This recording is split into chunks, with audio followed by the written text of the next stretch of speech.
In the last episode, we covered Portugal, live in Europe, access the entire Schengen zone, about $1,000 a month. In this episode, we're going south. Ecuador's Jubilado Visa requires just $800 a month in pension income, grants you permanent residency, and comes with discount benefits that are genuinely hard to believe until you see them. Let's dive in. The Jubilado Visa, Jubilado means retired person in Spanish, is Ecuador's official retirement visa.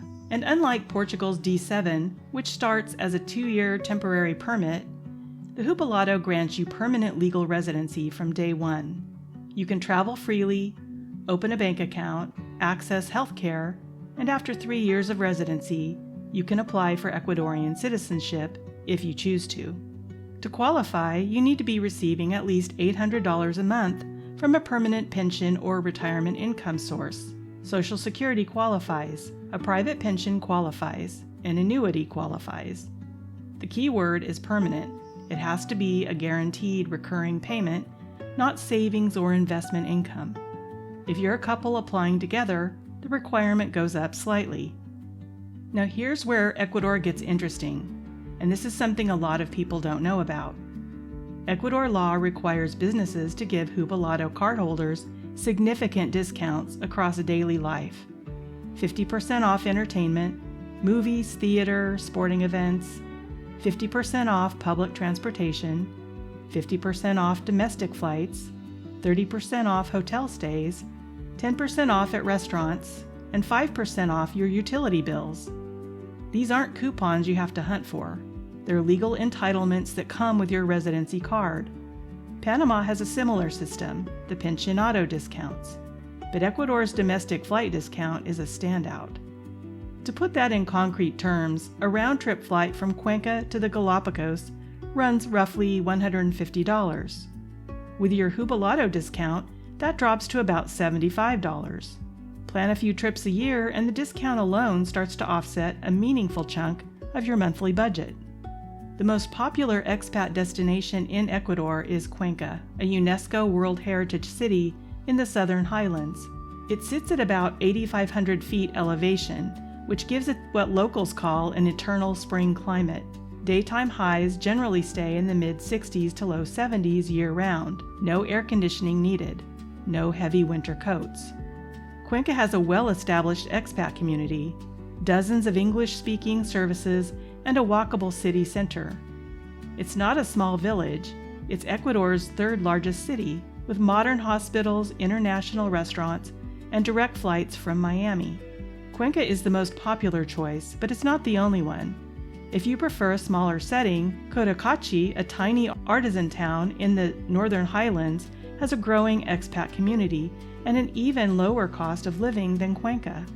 Vicabamba in the far south is sometimes called the Valley of Longevity, remote, very affordable, and beloved by those who want the slowest possible pace. And if the highlands aren't your climate, the coastal city of Manta offers a beach lifestyle with warmer temperatures, a direct international airport, and a cost of living that competes with Cuenca. Ecuador gives you options.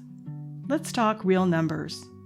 A furnished one-bedroom apartment in a good Cuenca neighborhood runs $400 to $700 a month. Groceries for one person, $200 to $300. Dining out, and with that 10% Jubilado discount, you'll eat out often. Budget $100 to $200. Transportation is minimal, especially with the 50% discount on buses. Utilities run $50 to $80 a month. Private health insurance is $75 to $150. All in, a single person living comfortably in Cuenca can realistically manage on $1,000 to $1,500 a month. For a couple, the numbers scale up, but stay very manageable.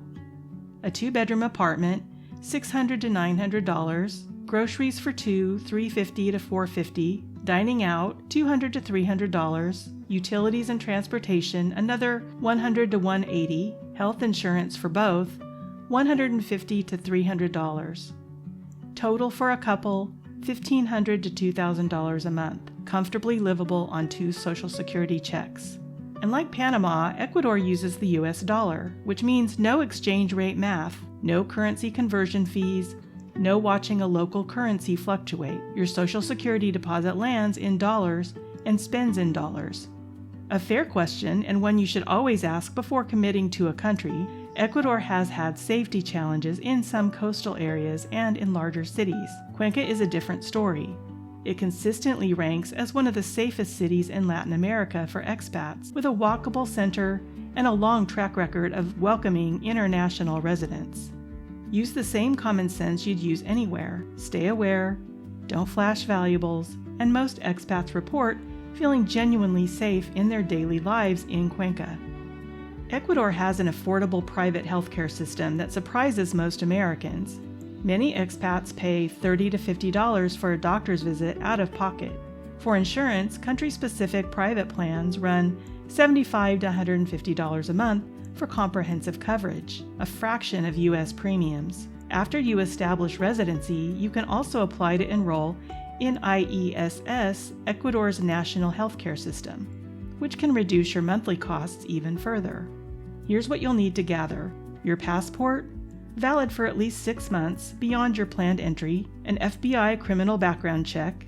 This needs to be apostilled, meaning officially authenticated for international use. Allow 6 to 8 weeks for the FBI check. It's usually the longest step in the process. Your proof of income, a Social Security award letter works, or official pension statements showing at least $800 a month, a medical certificate from a licensed physician, 2 passport-size photos, and the completed application form.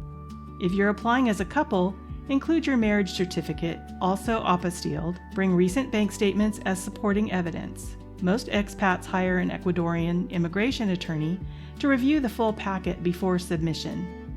Attorney fees typically run $500 to $1,500, and for a permanent residency application, that peace of mind is worth it.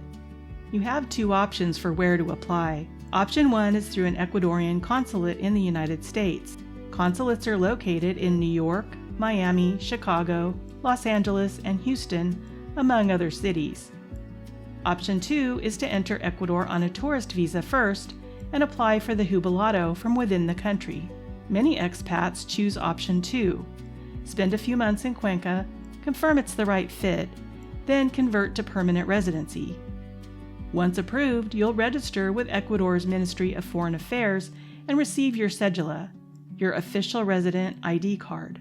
Government fees for the full process run approximately $200 to $500. The timeline from start to finish: gathering and apostilling your U.S. documents takes 6 to 10 weeks. The FBI background check drives that window. Consulate or in-country review typically takes 4 to 8 weeks. Total from start to residency card in hand, figure 3 to 5 months. That's faster than Portugal's D7 process, and you come out with permanent residency from day one, not a temporary permit.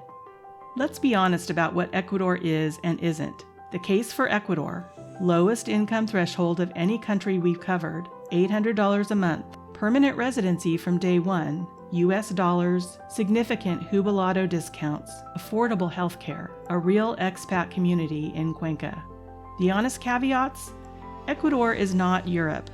Infrastructure and internet can be inconsistent outside major cities. The 8,500-foot elevation in Cuenca takes some adjustment. And while Cuenca is safe, stay informed about conditions in other parts of the country before you travel.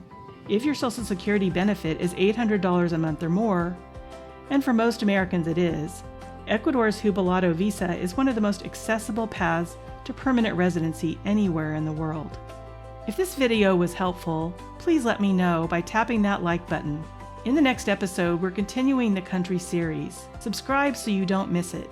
And if you want the step-by-step checklist for retiring abroad, documents, timelines, what to do first, it's in the description and it's free. See you next time.